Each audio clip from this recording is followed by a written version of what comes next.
চলে এসেছি আরব্য রজনীর গল্প নিয়ে। অনেক অনেক বছর আগে বালির সাগর আর সুবিশাল মরুভূমির মাঝখানে ছিল এক রহস্যময় দেশ, যার নাম জাহরান।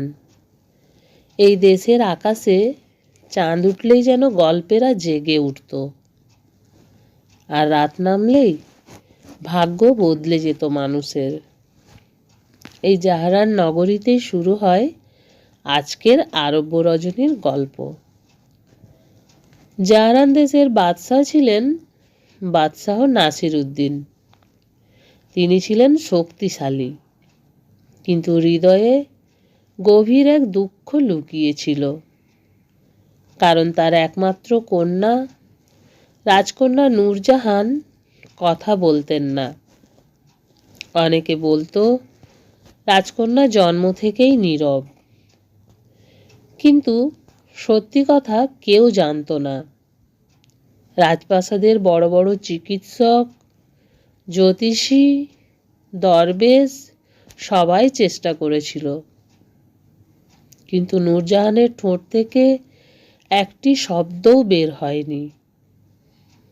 বাদশাহ ঘোষণা করলেন, যে আমার কন্যার মুখে কথা ফোটাতে পারবে তাকে আমি অর্ধেক রাজ্য ও রাজকন্যার হাত দেব। এই ঘোষণার পর দূর দূরান্ত থেকে রাজপুত্র, পণ্ডিত, গল্পকার, জাদুকর আসতে লাগলো। কেউ গল্প বলল, কেউ আবার জাদু দেখালো, কেউ কেউ আবার কবিতা পড়ল, কিন্তু রাজকন্যা শুধু চুপ করে চাঁদের দিকে তাকিয়ে রইল। এক রাতে যখন আকাশে পূর্ণিমার চাঁদ উঠেছিল, রাজপ্রাসাদের ফটকে হাজির হলো এক দরিদ্র যুবক। তার নাম আলিম। সে ছিল এক সাধারণ গল্পকার। বাজারে বসে মানুষকে গল্প শুনিয়ে জীবিকা চালাতো। প্রহরীরা তাকে তাড়াতে চাইলে আলিম বলল, আমি রাজকন্যার জন্য গল্প আনিনি, আমি তার জন্য নীরবতার ভাষা এনেছি। এই কথা শুনে বাদশাহ কৌতূহলী হলেন। আলিমকে দরবারে আনা হলো। আলিম রাজকন্যার সামনে দাঁড়িয়ে কোনো গল্প বলা শুরু করল না। সে শুধু রাজকন্যার পাশে বসে রইল। 1 মিনিট, 2 মিনিট, 10 মিনিট, সবাই অবাক।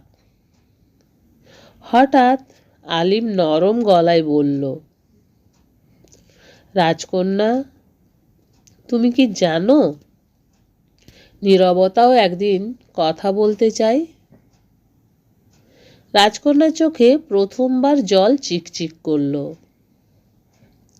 আলিম ধীরে ধীরে বলল, সে এক কিশোরীর গল্প, যে এক রাতে নিজের চোখের সামনে মাকে হত্যা হতে দেখে, আর সেই ভয় তার কণ্ঠ কেড়ে নেয়। এই গল্পটা ছিল তোমার নূরজাহান, তোমার নিজের গল্প। এরপর আলিম রাজকুমারীর সাথে ঘটে যাওয়া গল্পটি আবার বলতে শুরু করল। রাজকন্যা নূরজাহানের মা ছিলেন রানী জাহিদা বেগম। রূপে নয়, জ্ঞানে ও দয়ায় যিনি রাজ্যের আলো ছিলেন। তিনি জানতেন জাহরান রাজ্যের ভেতরেই লুকিয়ে আছে এক অন্ধকার ষড়যন্ত্র। বাদশাহ নাসির উদ্দিনের ছোট ভাই মীর কাসিম ছিল ক্ষমতার লোভে অন্ধ। সে চেয়েছিল সিংহাসন, কিন্তু বাদশাহ জীবিত থাকতে সে সুযোগ অসম্ভব। মীর কাসিম গোপনে হাত মিলিয়েছিল কালো মরুভূমির দস্যু সর্দার ইবন সায়েরের সঙ্গে। তাদের চুক্তি ছিল ভয়ঙ্কর। বাদশাহ মারা গেলে রাজ্য ভাগ হবে দুজনের মধ্যে। এক অমাবস্যা রাতে যখন প্রাসাদের আলো নিভে গিয়েছিল, মীর কাসিম দস্যুদের গোপন পথ দেখিয়ে প্রাসাদের ভেতর ঢুকিয়ে দেয়। রানী জাহিদা বিষয়টি বুঝতে পারেন। তিনি তখন রাজকন্যা নূরজাহানকে নিয়ে প্রাসাদের পুরনো সুড়ঙ্গে পালাতে চান, কিন্তু দস্যুরা সুড়ঙ্গের মুখে এসে পড়ে।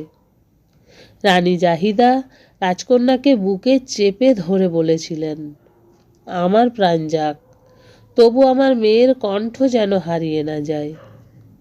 তিনি নিজে সামনে এগিয়ে যান, রাজকন্যাকে ঠেলে দেন সুড়ঙ্গের ভেতরে। দস্যু সর্দার ইবন সায়ের রানীকে হত্যা করে, কারণ তিনি ছিলেন ষড়যন্ত্রের একমাত্র সাক্ষী। সেই মুহূর্তে ছোট্ট নূরজাহান সব কিছু নিজের চোখে দেখেছিল।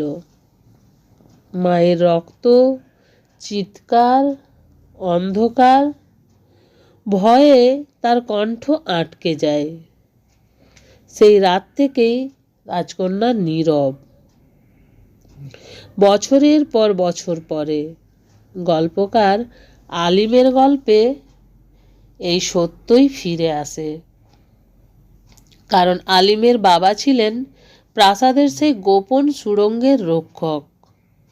তিনি চেষ্টা করেছিলেন রানীমাকে বাঁচানোর, কিন্তু তাকেও মরতে হয় দস্যুদের হাতে। মরার আগে বাবা ছেলেকে বলেছিলেন, যে সত্য চাপা পড়ে সে একদিন গল্প হয়ে ফিরে আসে। রাজকন্যা নূরজাহান মায়ের আত্মবলিদানকে স্মরণ করে। প্রথমবার জোরে বলে, আমার মা আজও আমাকে বাঁচাচ্ছেন। হঠাৎ রাজকন্যা কেঁদে উঠল, আর সে কান্নার মাঝেই ভেঙে গেল নীরবতা। সে ফিসফিস করে বলল, আমার মা আমাকে বাঁচাতে গিয়ে পুরো দরবার স্তব্ধ। রাজকন্যা কথা বলেছে। বাদশাহ চোখের জল ধরে রাখতে পারলেন না।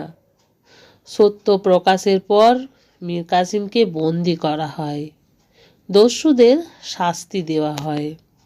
বাদশাহ কথা রাখলেন, আলিমকে রাজকন্যার সঙ্গে বিয়ে দিলেন, কিন্তু অর্ধেক রাজ্য দিলেন না, বরং বললেন, যে হৃদয় জয় করতে পারে সে পুরো রাজ্য জয় করার ক্ষমতা রাখে। তিনি বুঝলেন, জোর করে নয়, ভালোবাসা আর বোঝাপড়া দিয়েই হৃদয়ের তালা খোলে। আলিম আর নূরজাহান একসঙ্গে নতুন গল্প লিখতে লাগলো, যেখানে নীরবতাও কথা বলে, আর ভালোবাসাই সবচেয়ে বড় জাদু। এইভাবেই শেষ হলো আরব্য রজনীর এক চাঁদ মাখা গল্প, যেখানে গল্প নয়, ভালোবাসায় কথা বলেছিল। গল্পবন্ধনের সঙ্গে থাকুন, কারণ আরব্য রজনীর রাত কখনোই ফুরোয় না। ধন্যবাদ।